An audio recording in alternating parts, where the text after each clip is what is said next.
Servidor HTTPD, configuraciones básicas. Ya está el video para compilar HTTP con sus configuraciones, con sus módulos por defecto, por lo general. No le agregamos ninguna capacidad para otros módulos. Una de las cosas que vamos a utilizar, por ejemplo, va a ser HTTP en su versión 2. Y dejamos de lado el 1.1 que vemos en teórico. Simplemente porque la configuración es bastante sencilla. Apache, ya habíamos comentado de que se puede ampliar sus funcionalidades a través de módulo. Y otra cosa que vamos a hacer es de configurar Apache para diferentes soportes, para diferentes entornos, como son los sitios virtuales. Vamos a configurarlo para que se utilice un certificado SSL, porque HTTP es un protocolo que no fue pensado en la seguridad, no está cifrado, entonces esa capa de cifrado lo agregamos a través de un certificado SSL. Y por último vemos la parte de monitorización con una aplicación que es bastante sencilla de instalar, de configurar, muy simple, que permite a través de una interfaz web o a través de una interfaz de terminal poder administrar los servidores HTTP más conocidos, por así decirlo. Entre ellos está HTTPD, que es el que nosotros usamos de la gente de Apache. Y bueno, hay que compilarlo, configurarlo y luego vemos la autenticación simple, que es un método que se utiliza bastante hoy en día para filtrar el acceso a a un recurso de HTTP, ya sea una imagen, ya sea una página, una carpeta, lo que sea. Eh, Esa autenticación también es la que utilizan los routers, los switches, para cuando acceden a través de una web, para filtrar que nadie pueda acceder. Bueno, ese filtrado es bastante... eh, es medio inseguro porque no encripta la información, lo único que se hace es se toma el usuario y la contraseña y se codifica en una codificación que se llama base 64, que es una codificación que es recíproca. Yo puedo codificar algo y a la vez puedo, a partir del codificado, volver a los datos originales. Así que no es muy segura en entornos en donde funciona a través de HTTP, pero si le agregamos el cifrado de SSL es bastante útil para implementar y sumamente fácil de, de configurar y de restringir acceso a ciertos recursos. Así que vamos a ver eso. Primero lo que tenemos que comentar es que a partir de aquel video de compilación e instalación de HTTPD, para poder habilitar estos módulos que vamos a ver ahora, que es el de HTTP versión 2, el soporte para cifrados SSL, necesitamos compilar HTTPD a partir de esas configuraciones, a partir de esos módulos que yo quiero que estén disponibles para poder utilizarlos. Entonces, primero, no cambian mucho, tenemos que instalar el APR útil, el PCRE, y después hay un paquete que no aparecía en ese video, que es el motor del protocolo HTTP en su versión 2. Lo descargamos desde su sitio, está bien documentado, una aplicación servidor y una aplicación cliente que la podemos utilizar, la podemos consumir para poder jugar con HTTP en su versión 2. Después tenemos el Apache HTTPD en la versión más reciente hasta este momento, que es la 2.4.4.6. Y la particularidad es que en el video hacíamos make, configure, make install, o sea, no habilitábamos nada. Acá lo que tenemos que habilitar es el soporte para utilizar SSL. Por eso en las dependencias que instalamos desde los repositorios está la librería. Tenemos que instalar libssl y ondev en el caso de Debian y Ubuntu, que es la biblioteca que nos proporciona las herramientas y las librerías para usar SSL en las aplicaciones. Después habilitar el Shared Object, que es la posibilidad de ampliar a través de módulos el uso de HTTP, y habilitar HTTP en su versión 2. Esto lo que hace es compila los módulos que ya instalamos del NG-HTTP2 en Apache. Cuando finaliza todo esto, bueno, si quieren gestionar el servicio HTTPD a través del script apache-ctl, lo que tienen que hacer es agregar agregar a la variable path el path a donde están los binarios de Apache. Entonces, en el caso, en el caso si ustedes los quieren gestionar así. Pero nosotros estamos trabajando en agregar los servicios a través de los unit file para gestionarlo a través de un servicio. Para verificar que está el servidor funcionando correctamente, hacemos un curl, especificamos la IP del servidor, o también puedo especificar el protocolo HTTP o HTTPS, y con el argumento "-v" lo que nos muestra es el encabezado de la petición que se hace al servidor y la respuesta que obtiene. No sé si pueden llegar a ver el cursor, pero hay una parte que dice que comienza el encabezado HTTP en la transacción, en el curl que está ahí en pantalla, que el encabezado ya comienza con el get, la barra, HTTP, la versión, el host, la IP de quien generó la petición, el user agent, y acá entra a jugar la descripción del user agent, el navegador que estemos utilizando, en este caso es Curl, en esta versión, y que se acepta cualquier tipo de archivos. Y el servidor nos va a responder con un mensaje de éxito a través del protocolo HTTP 1.1, código 200, la fecha del servidor, la versión del servidor. Esto es bastante importante a tener en cuenta, ¿no? Porque podemos determinar de manera muy simple qué software se está utilizando para la implementación del server. Y es más, un caso bastante más información, que es la versión del servidor y el sistema operativo donde está funcionando. Esto es sumamente importante, y si tiene soporte para SSL, en este caso tenía soporte para SSL. Esta información es totalmente personalizable, lo podemos modificar a eso, porque en algunos casos, imagínense que no quiero que los clientes puedan obtener esa información de mi server, y mucho menos la versión que se está ejecutando, y mucho menos la versión del sistema operativo. ¿Por qué? Porque esto es información bastante sensible. Lo único que tengo que hacer es buscar en alguna web dedicada a la seguridad algún exploit para este sistema operativo y para esta versión de HTTPD. Y bueno, una serie de información también que ya hemos comentado. Y en el otro lado se puede ver la imagen ya accediendo a través de un navegador a ese servidor web, en donde se va a renderizar el HTML, que es unas etiquetas HTML, body, H1, isWork, y se cierra. Nosotros lo que queremos es agregar el servicio a través del gestor de servicios. Entonces, para eso escribimos los unit file que habíamos definido, que son los que se especifican para gestionar la aplicación a través del servicio, el gestor de servicios que tiene Debian en este caso.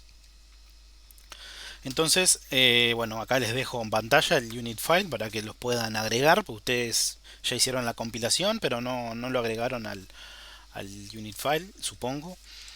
Recuerden que hay que recompilar, porque si siguieron el video, en el video no se habilita el soporte para SSL, y eso lo vamos a utilizar. O sea, hoy en día, 2020, no sirve de nada un servidor web que sea a través de HTTP.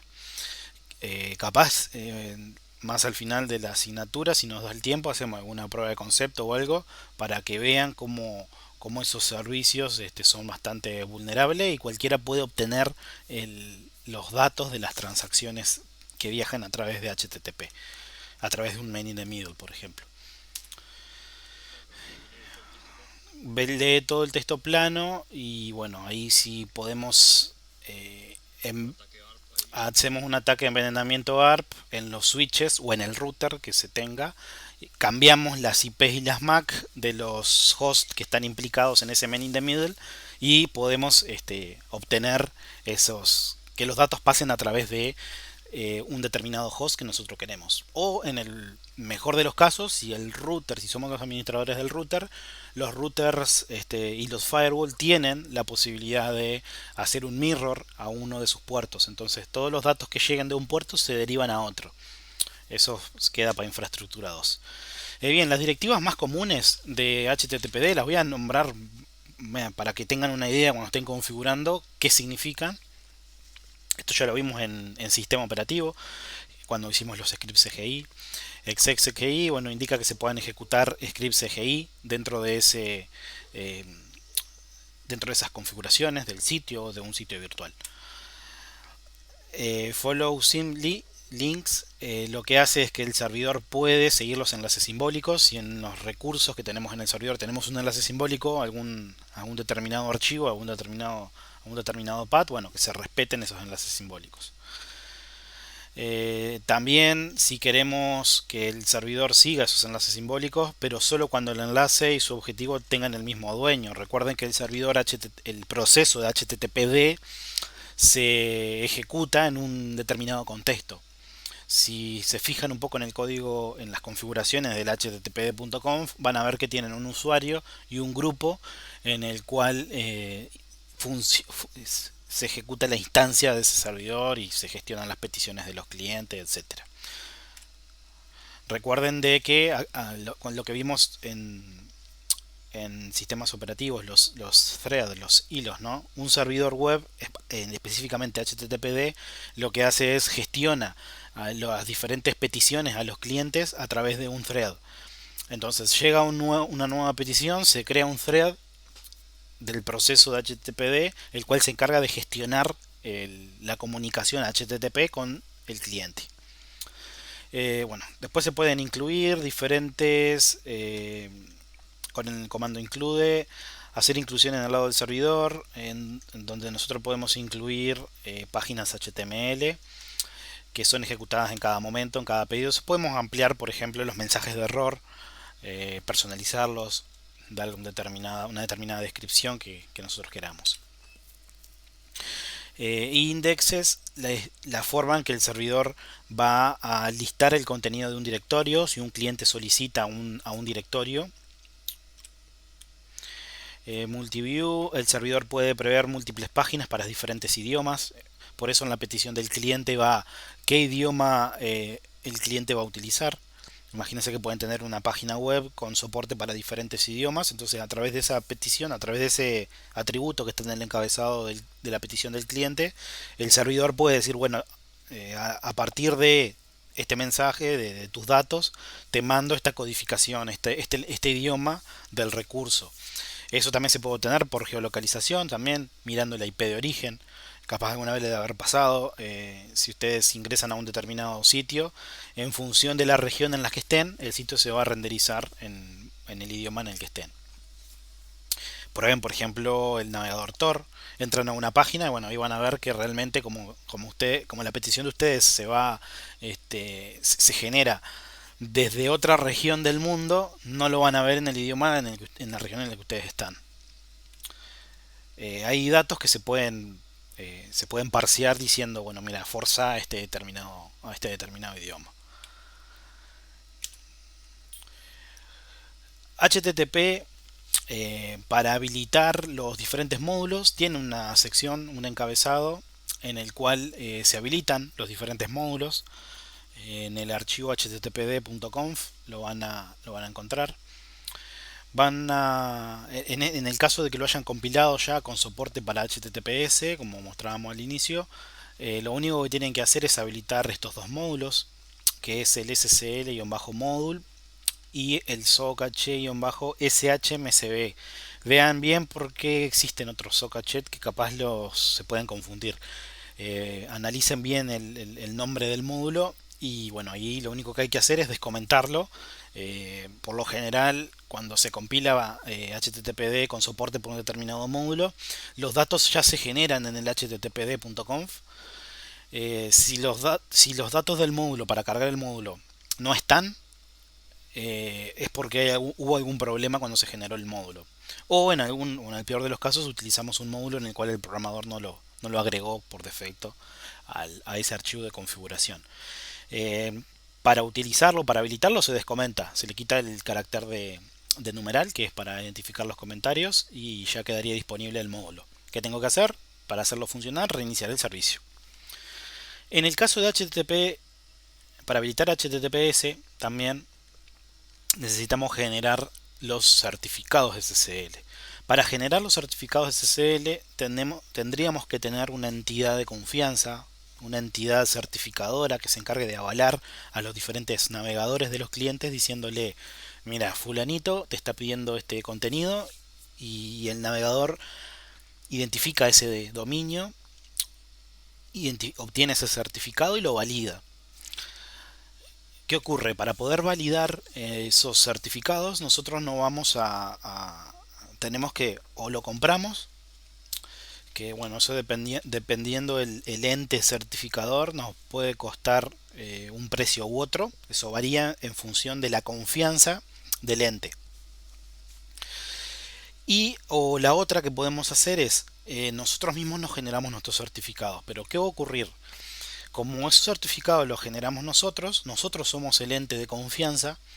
Cuando un cliente accede a través de su navegador a nuestro servidor web, el navegador no va a poder validar el certificado porque nosotros no somos un ente de confianza registrado. Para poder ser un ente de confianza registrado tenemos que pagar para brindar ese servicio. Una cosa que podemos hacer, existen entes certificadores que nos permiten validar sin necesidad de aplicar algún costo. Como por ejemplo, yo les comentaba hace un par de clases, el ente certificador Let's Encrypt. Let's Encrypt nos permite y tienen soporte todos los navegadores actuales para que nosotros podamos, en función del control que tengamos de nuestro servidor HTTP, porque en algunos casos está bajo nuestra infraestructura, pero en otros casos, si tenemos un proveedor de hosting o contratamos el hosting, por lo general no nos van a dar una terminal con root, con acceso al router de ese hosting para que nosotros lo podamos manipular. Entonces existen diferentes escenarios en donde puedo utilizar Let's Encrypt. Let's Encrypt nos permite a nosotros agregar, crear un certificado gratis que va a durar por 3 meses. Esos certificados, por lo general, se tienen que ir renovando cada ese tiempo y existe un protocolo que se encarga de validar esos certificados a la hora de generarlos, que se llama Certboot.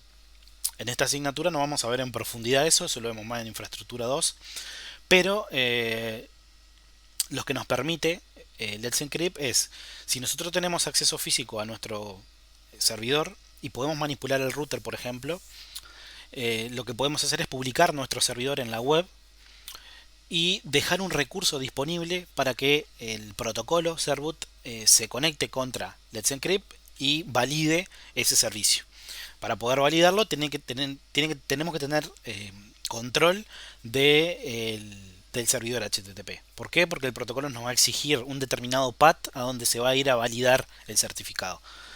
Cuando se haga todo eso, el certificado se va a generar y se va a generar la clave pública y la clave privada. Esto nos va a dar, el Let's Encrypt nos va a facilitar esos certificados para que nosotros lo incluyamos en nuestras configuraciones de nuestros sitios.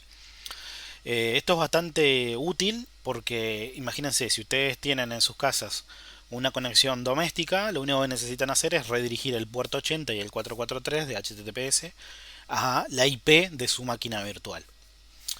Entonces, cada 3 meses, Let's Encrypt va a tratar de validar ese servidor.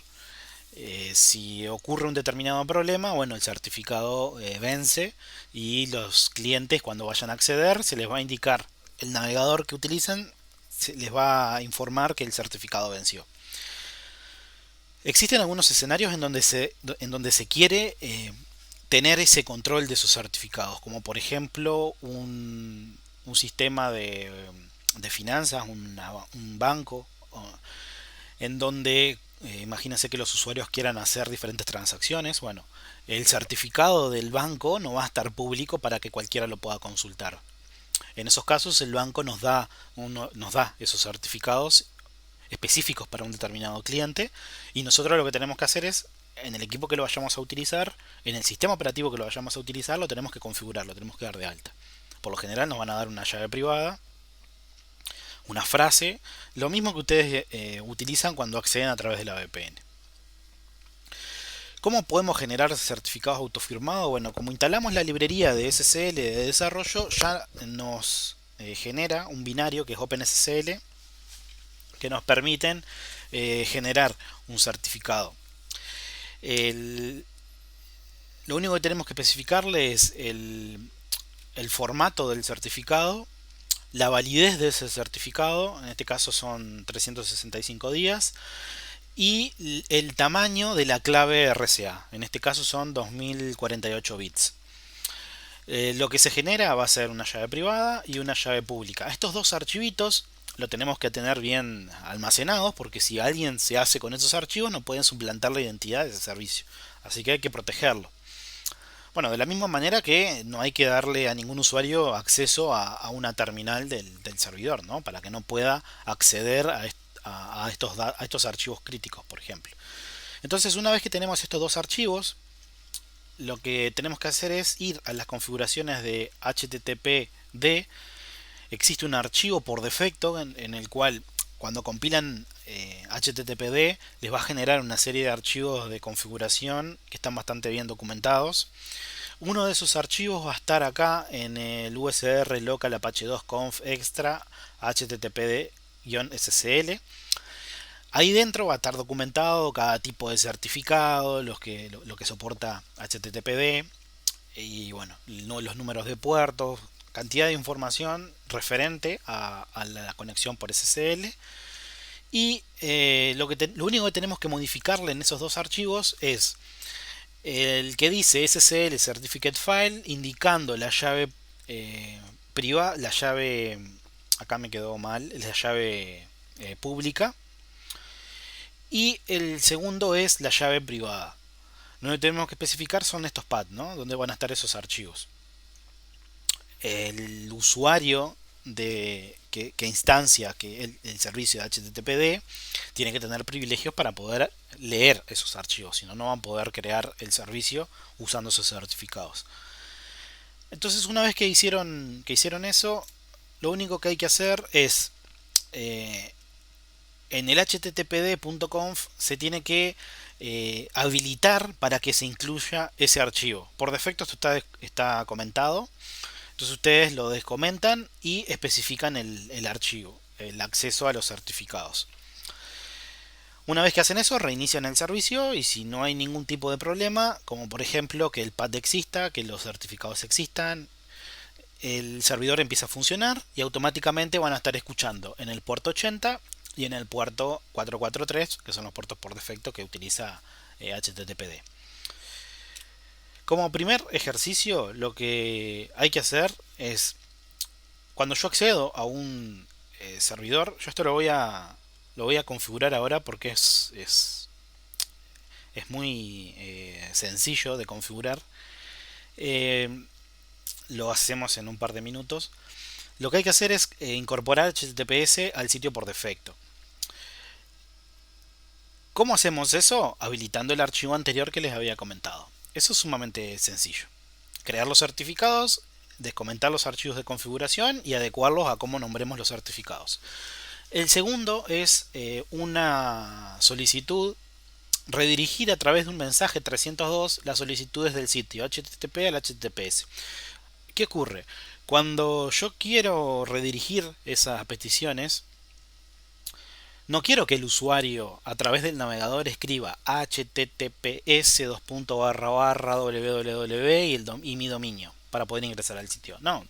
Hoy en día, ¿qué hacen los usuarios? Directamente ingresan el dominio o el path al recurso web que se quiere acceder. Internamente el servidor está configurado por defecto para que lo brinde a ese recurso a través de HTTP, no a través de HTTPS. Es por eso que existe un tipo de mensaje, un tipo de respuesta del servidor que es el del tipo 302. Les voy a mostrar en vivo esto como es. Lo que tengo que hacer es hacer un curl a... Esperen que no tengo instalado curl. A ver acá. Ahí va. Lo tengo habilitado en la línea de comandos. Lo que les voy a mostrar es ¿Qué es esto de la redirección? Imagínense que yo quiero acceder a mi web personal.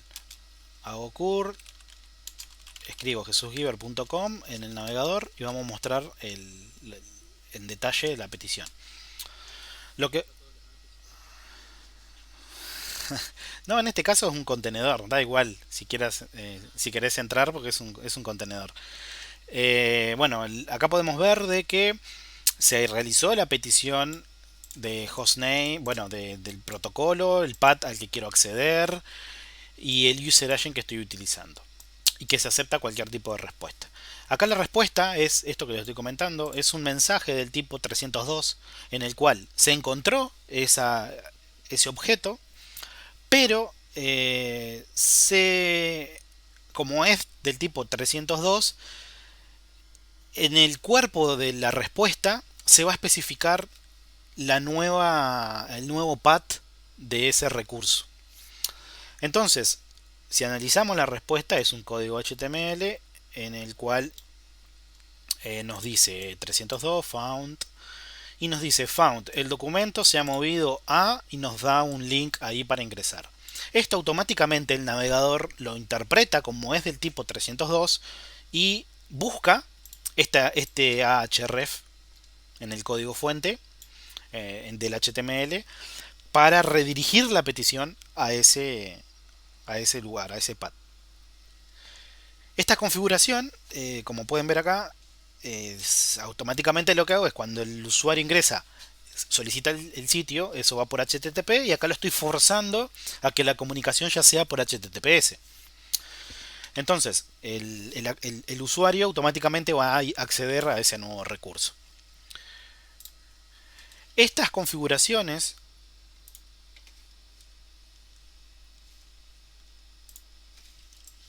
a ver, me fui para la otra pantalla. Acá. Estas configuraciones eh, existe un atributo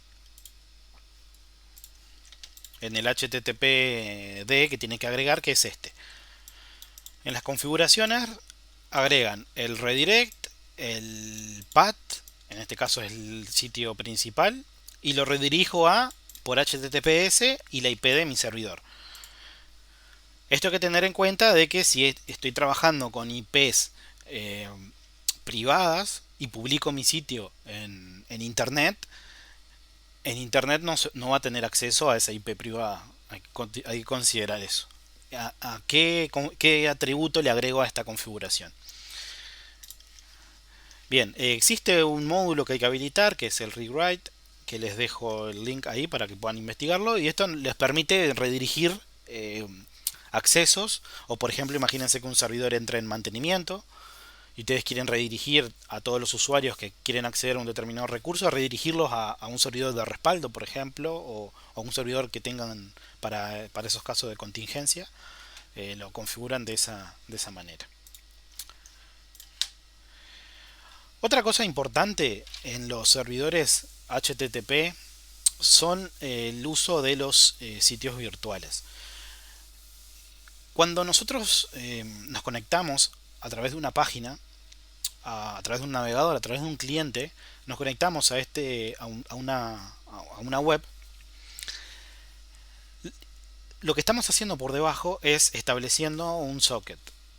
El socket está dirigido a la IP que hace referencia a esa web y el puerto que estemos utilizando en ese caso. ¿Qué significa eso? Que para que el cliente se pueda conectar a esa página, primero tiene que conocer cómo es la IP de ese dominio que se esté utilizando. Entonces, ¿qué podemos decir? Que específicamente podemos conectarnos a diferentes dominios en una única IP. Ahí entran en juego los sitios virtuales. Los sitios virtuales nos permiten a nosotros, por ejemplo, a través de diferentes IP, asignar a diferentes sitios web. Imagínense un único servidor en donde tenga 10 tarjetas de red. Bueno, yo puedo configurar que para cada una de esas tarjetas de red se esté escuchando una página web diferente. Eso es un tipo de sitio virtual. Otro tipo de sitio virtual es que Si se ponen a pensar, eso es muy costoso. Porque tener una tarjeta de red por cada sitio web que tenga ese servidor es bastante costoso. Pero más costoso es si lo quiero publicar en internet. Si en int- Hola, no, no pasa nada. Imagínense que ustedes quieren brindar conectividad desde internet a cada uno de esos 10 sitios que tienen. Si identifican el sitio por el número IP, cuando se vayan a identificar en internet van a necesitar 10 IP públicas para conectarse a cada uno de esos sitios web. Contratar 10 IP públicas es bastante caro, y más hoy en día que estamos en una inminente escasez de IP en su versión 4, pero quedan algunas disponibles, o sea, podemos contratarlas, pero es bastante caro tenerlas a disposición. Imagínense que es un proveedor de hosting que tenga 30.000, 40.000 equipos, clientes, cada uno con sus sitios, es bastante costoso tener esa implementación. Entonces, para eso se utiliza otro tipo de sitio virtual, que es el protocolo HTTP tiene en su encabezado de petición un atributo que se llama host. Ese atributo que se llama host se puede implementar para que ahí vaya codificada el nombre del sitio web al que se quiere acceder. Entonces, vamos de vuelta a esta terminal y vamos a ver eso que les estoy comentando. Imagínense que hago un curl directamente a un sitio. Acá está. El atributo de la petición solicita a este host. El... ¿Qué podemos ver? De que el atributo en este caso se corresponde con el que recibe como argumento.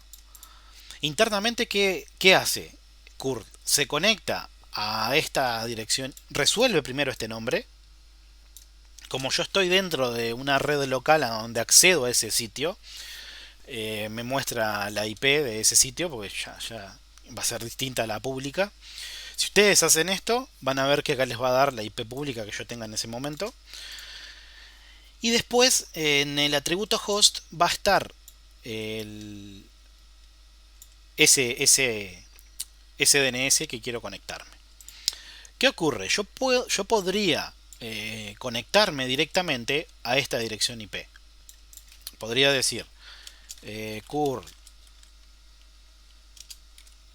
traeme lo que esté en esta IP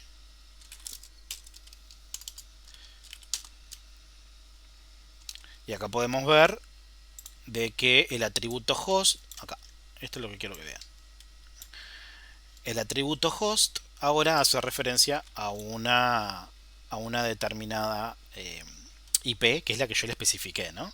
Pero ¿qué ocurre? Miren, el servidor ahora me dice, el documento ha sido transferido a... y me tira este path.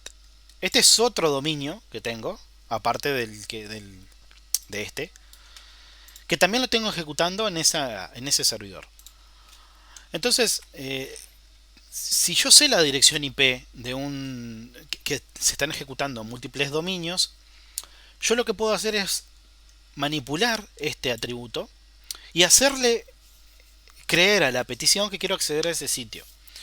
Entonces, de esa manera, si no me equivoco, es con el atributo "-h", le podemos decir que host va... Puedo especificar ese atributo, sea por ejemplo susgiver.com. Ahora vamos a ver. Sí, acá podemos ver de que me conecté de vuelta a esta IP y en el encabezado de la petición del request le especifiqué de que el atributo host sea jesusgiver.com. Entonces, si miramos el encabezado de la petición, acá lo podemos ver. Efectivamente se hizo eso. Se especificó este dato. Y ahora la respuesta cambió, que era la primera que me daba hoy. Entonces, ¿qué ocurre internamente? Cuando se hace la petición al servidor, el servidor mira en los clientes el atributo host. ¿Para qué? Para determinar si tiene configurado el sitio virtual correspondiente al que el usuario está solicitando. Si lo tiene configurado, buenazo, ya sabe qué sitio web responder. Si no lo tiene configurado, bueno, va a dar error. Por ejemplo, también yo tengo otro sitio que es, si no me equivoco, el de testing es test1.jesusgiver.com. Ahí va. También. Este es otro sitio virtual que hace referencia a un nodo de testing y también se redirige a través de HTTPS para que se pueda utilizar. Entonces, esto lo que nos permite es, solamente modificando el atributo de la petición host que está en el encabezado, poder diferenciar a qué página estoy haciendo referencia. ¿Cuál es la que estoy solicitándole al servidor? ¿Qué ocurre? Esto que está acá, la IP del servidor que yo me conecto, se tiene que resolver a través de un servidor de DNS. Entonces, si yo tengo un servidor de DNS que me resuelva esa IP, vamos a ver que ese servidor nos va a resolver múltiples dominios para una misma IP. Pero acá estoy haciendo la consulta fuera de un servidor de DNS. Automáticamente me conecto y le especifico de forma manual. Esto es sumamente útil si ustedes están haciendo algún testeo, están probando algún módulo, por ejemplo. Imagínense que pueden configurar el servidor para que lea este atributo, el user agent, y diga, a ver, mira, fulanito me está haciendo una petición a través del curl. Yo no quiero que en un banco, por ejemplo, los clientes hagan una petición a través del curl. Eso significa que algo está ocurriendo. Entonces, si desde el servidor obtengo ese dato, puedo, por ejemplo, no sé, generar una notificación y decir, mira, fulanito con tal IP de origen está solicitando un determinado recurso y está usando el curl para poder acceder a ese recurso. Y ahí tomar alguna medida, por ejemplo, banearle la IP o bueno, o tratar de analizar por qué está haciendo eso y ver qué es lo que quiere hacer. Les comento como una de las cosas. Si se acuerdan, en sistema operativo hicimos un validador para el laboratorio 1 que el validador funcionaba internamente, ahora les puedo contar, internamente funcionaba evaluando el tipo de cliente que se utilizaba. ¿Qué me aseguraba con eso? De que los usuarios no utilizaran el Firefox, cualquier navegador actual, para descargar el validador. ¿Por qué? Porque en el validador tenían el código de qué era lo que hacía el equipo. Lo que hacía era formateaba la máquina, ¿no? Ya lo puedo contar ahora porque también hoy finalizó la entrega del laboratorio 1 de sistema y ya lo puedo decir. Pero, ¿cómo validaba yo que la petición venía del validador que yo quería y no desde un Firefox o de cualquier otro navegador? A través del user agent. ¿Qué significa eso? Si ustedes ejecutan el validador y no y hacen un man in the middle y capturan ese dato, van a ver que la petición a la hora de ejecutar el validador provenía de un cliente que yo especifiqué, que se llamaba validador y le había puesto una versión y bueno, todo eso. Si no se cumplía eso, cuando llegaba la petición al servidor, el servidor decía, no cumple estos requisitos, descartar la petición. Y ahí era que no se procesaba la petición. Pero si se cumplía era porque la petición se había originado a través del cliente que yo quería que se hubiera utilizado. Bien, con esto también vamos a jugar en el siguiente laboratorio. Entonces, bueno, los sitios virtuales, recuerden que nos permiten la posibilidad de tener múltiples sitios web en una única IP. Este es el caso de sitios virtuales que nosotros vamos a usar. Existe el otro que era múltiples direcciones, múltiples tarjetas, pero lo que nosotros vamos a estar utilizando es este. Acá podemos ver una serie de configuraciones de virtual host que para cada sitio, acá tenemos un example.com y acá un example.org, tiene un path diferente.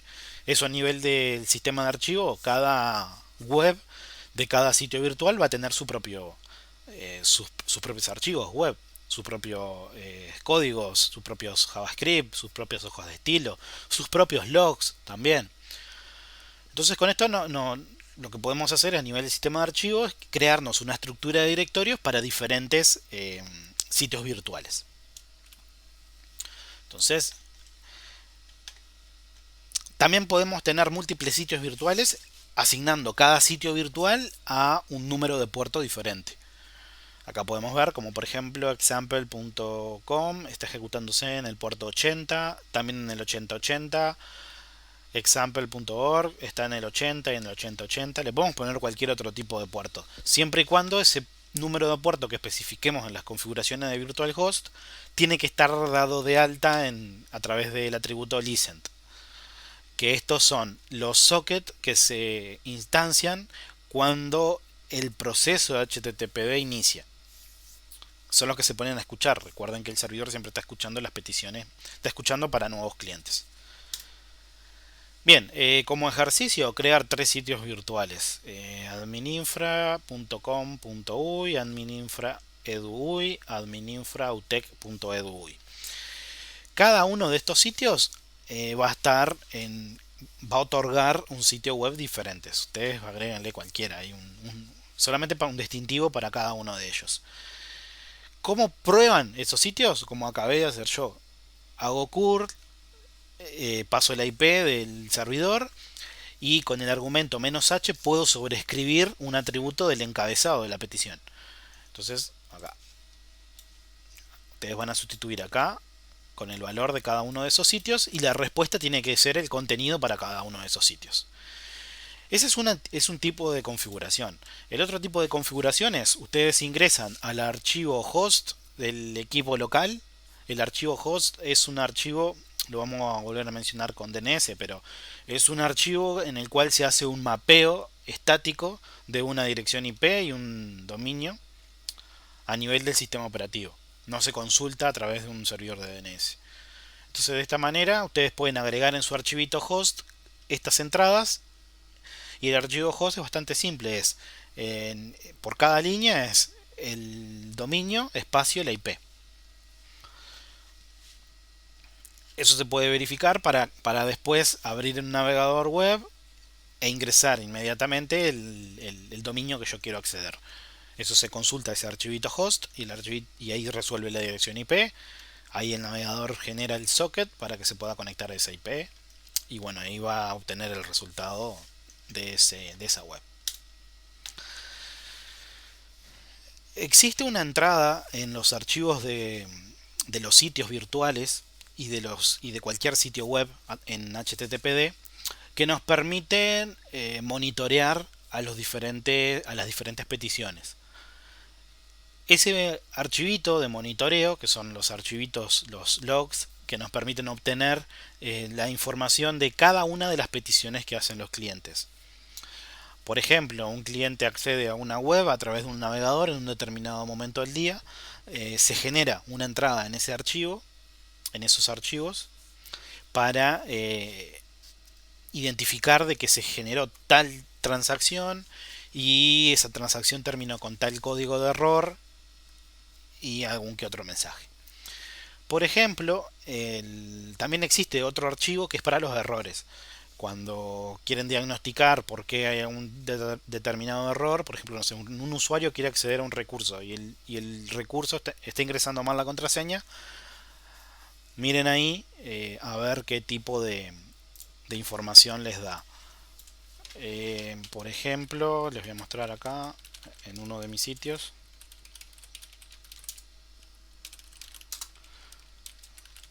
Una de las cosas que se implementaron en el sistema operativo este año fue la validación del laboratorio utilizando un Active Directory, que esto es un tema que vamos a ver más adelante. La idea cuál es a partir de un determinado servicio de directorio, acá, un determinado servicio de directorio, obtener los datos de un usuario. Entonces, por ejemplo, acá podemos ver una entrada del tipo de error que nos dice: en esta fecha, en esta hora de este año, el módulo fulano generó un error. El error fue en el proceso PID, en el thread ID, el cliente, la IP pública del cliente y el número de puerto que utilizó el en el router esa IP pública. El usuario fulano obtuvo una autorización de fallo para este recurso. Y así para cada uno. En este archivo se muestran todos los errores que hay para de cada uno de las diferentes peticiones de los clientes. Entonces, por ejemplo, estos tipos de errores, vamos a buscar uno que diga validar, validar .php validación. Bueno, no me acuerdo ahora bien del nombre del recurso, pero vamos a encontrar de gente de que, por ejemplo, bueno, el principal mensaje de error este año fue que se equivocaban las contraseñas, ¿no? No usaba la contraseña que tenía que hacer cuando hacía la petición y ahí el sistema le retornaba un error. Vamos a ver ahora un access, por ejemplo. Bueno, esto va a tardar un ratito porque es un archivo de log bastante grande en el cual me muestra la dirección IP de los clientes. Vamos a especificar acá, por ejemplo.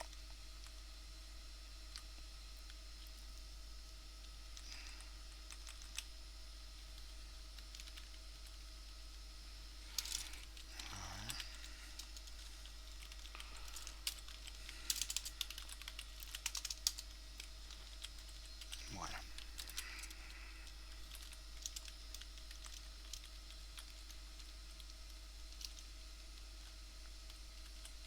bueno, no se me ocurre ahora, no me acuerdo, pero nos permite identificar la dirección IP de los clientes, el sitio web que quiso acceder, la fecha y hora del recurso y el recurso.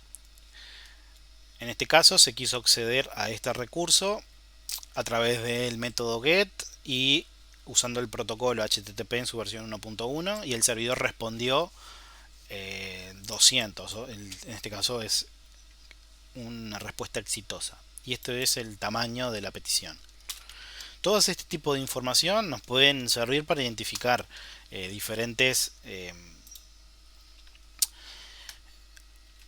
usuarios, diferentes recursos que se quieren acceder a esos usuarios. Por ejemplo, cuando se está realizando un ataque de negación de servicio, imagínense que en un intervalo de tiempo muy corto, se generen muchas peticiones HTTP. En ese momento podríamos tomar la decisión de no responderle más a esa determinada IP de origen. Una forma de monitorearlo es a través de esos archivos de logs y otra es a través de una aplicación. Esta aplicación se llama Go Access y es bastante simple porque tiene una interfaz. Puede parsear esos archivos de logs a través de una interfaz en la terminal o a través de una interfaz, generando una interfaz del tipo web. Genera de manera rápida varios tipos de reporte y estadística. Acá podemos utilizarlo para obtener datos del sitio. Esta es la interfaz del tipo terminal que nos da, como por ejemplo acá nos dice, bueno, la cantidad total de peticiones, la cantidad única de visitantes, la cantidad de archivos, no sé, el tamaño del archivo de logs que se está parseando, el ancho de banda, cuando se genera una petición 404, la cantidad de veces. Y bueno, las diferentes, por ejemplo, estadísticas, sabiendo la cantidad de veces de, no sé, el número de visitantes y cuánto ancho de banda consumieron. Después, no sé, cuál fue el recurso que más se accedió. Acá se puede ver 9723 veces se hizo la petición GET a través del protocolo HTTP 1.1 y a qué path se le hizo esa petición GET al directorio raíz. Todo este tipo de información que podemos especificar podemos obtener parseando los logs. Recuerden de que si ustedes están utilizando una navegación privada en un navegador, los datos no quedan en teoría cacheados localmente en el navegador. Pero sí persisten los datos en los servidores web. Y el administrador puede guardar esa información y usarla cuando él quiera. Por ejemplo, no sé, imagínense que ustedes son los propietarios de un determinado servidor web que eh, un determinado cliente, no sé, les quiso hacer un ataque de negación de servicio, les quiso, no sé, explotar un malware, una vulnerabilidad conocida o lo que sea, y ustedes tienen los logs, bueno, podrían tomar una decisión contra esa IP de origen, ¿no? Tal vez demoren un poco en obtener respuestas, pero posiblemente pueden seguir el camino legal y denunciar eso y tomar medidas contra esos usuarios, ¿no? Contra ese determinado usuario. Recuerden que cuando hay una orden judicial de por medio, el proveedor de su proveedor de internet les puede brindar esa información. Y ustedes ven y le presentan, mira, fulanito quiso acceder tantas veces a este recurso por fuerza bruta, no sé, decime si realmente los tenés en tus logs. Y ahí el ISP accede a esos logs, verifica que lo que ustedes le digan es verdad y bueno, ahí se toma una medida, ¿no? Hay que tener mucho cuidado. Usar una navegación privada eh, no nos sirve de mucho, solamente para que no se calle la información. Algo que, bueno, no voy a hablar más de Google porque si no después me banea el video como me vine haciendo últimamente. Pero los comentamos después porque esto lo estoy grabando. Bueno, también tienen el dashboard web. eh, Acá podemos verlo, bastante interactivo, bastante intuitivo para poder analizar los logs. En vez de estar mirando un archivo de texto, bueno, lo podemos ver con gráficas, tiene soporte para tener el navegador en tiempo, la interfaz, el dashboard en tiempo real, sin necesidad de estar generándolo de forma manual. Así que es bastante útil este dashboard, principalmente para administrar un servidor, ¿no? Existen después herramientas de monitorización que vamos a ver más adelante, como por ejemplo Elasticsearch, Zabbix, que también nos permiten a nivel de administración tener un control de lo que está pasando en nuestros servidores. Pero esto es bastante intuitivo y sumamente fácil de instalar para obtener información de un determinado sitio. ¿Cómo se instala esto? Bueno, primero instalamos de las dependencias a través de los repositorios. Y después bastante simple, se descarga el código fuente, se descomprime, se ingresa, se configura habilitando la codificación UTF-8 y se habilita la geolocalización a través de la IP. Se hace un make install y listo, queda disponible el comando wow access para que se pueda ejecutar en el sitio. Ahora que ya tienen instalado un servidor web, la idea es empezar a generarle peticiones. Por el momento, eh, por el momento no pueden acceder a su servidor que están en el contenedor a través de internet. ¿Por qué? Porque ustedes acceden a ese contenedor a través de una red privada, a través de una VPN. Pero lo que va a ocurrir es que cada uno de ustedes se les va a asignar un número de puerto para que ustedes puedan acceder a través de internet al contenedor. Entonces ustedes ingresan un determinado DNS y ese DNS a un determinado puerto, eso se redirige a la IP de su contenedor y ahí podrían acceder, van a acceder a los sitios que ustedes tengan configurados. Que eso es lo que van a hacer, publicar en internet un servicio. Cuando ya esté publicado en internet, no van a estar por el puerto por defecto, sino que va a estar por otro número de puerto, pero ya pueden ir generando peticiones. Entonces el ejercicio 4 es un pequeño script que reciba dos argumentos, un sitio HTTP y un número N, y lo que van a tener que hacer es un loop para descargar ese sitio N veces. ¿Qué hacen con eso? Empiezan a generar peticiones, por ejemplo, a el servidor que ustedes tienen. Entonces de esa manera ustedes pueden generar entradas de logs para poder monitorearlos a través de GoAccess. Entonces, bueno, van a generar diferentes peticiones para los diferentes sitios virtuales que tienen que implementar. Por último, van a tener que generar un sitio virtual específico para el recurso dashboard. Dashboard es un archivito de salida de GoAccess, que es el que le genera la interfaz web con los reportes. Existe un archivito que pueden agregar en el file system de su servidor web, que es el .htaccess. Este servidorcito, este archivo contiene directivas para configurar HTTPD que se aplican cada vez que una petición llega a ese directorio donde está ese archivo. ¿Qué hace este archivo? Bueno, nos permite filtrar el acceso, permitir el acceso a un usuario a un determinado directorio de un servidor web, o permitir permitir o denegar. Ese usuario puede ser un usuario que está en un archivo, o puede ser un usuario, como lo vamos a ver cuando veamos Active Directory, que esté en un Active Directory. Entonces, este archivo, este método de autenticación, que se llama método de autenticación simple en HTTP, no tiene seguridad, como comentaba al principio, porque la contraseña se envía en texto plano. Lo único que se hace es que se codifica a través de la codificación base 64.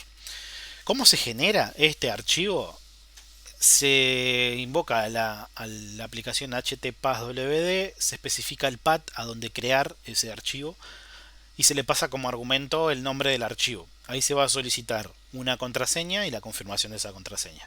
Una vez que se tenga ese archivo con la codificación ya creada, con la contraseña, en las configuraciones de Apache se agregan estas sentencias. Es require valid user. Esto lo que hace es que toda aquella petición que sea a la sección en donde está este código, un sitio virtual, una carpeta o cualquier otro recurso, se aplique esto. Va a aparecer un cartelito, un pop-up en el navegador que les va a mostrar el mensaje directorio privado. El método de autenticación va a ser el básico y se especifica el path a donde va a estar el archivo que habían generado. Entonces, los datos válidos para poder mostrar el contenido de esa sección solamente se va a permitir si las credenciales que se ingresan a través del navegador coinciden con las credenciales que están codificadas acá. Eso se transmite a través de HTTP, codificando el usuario y la contraseña que ingresó el navegador.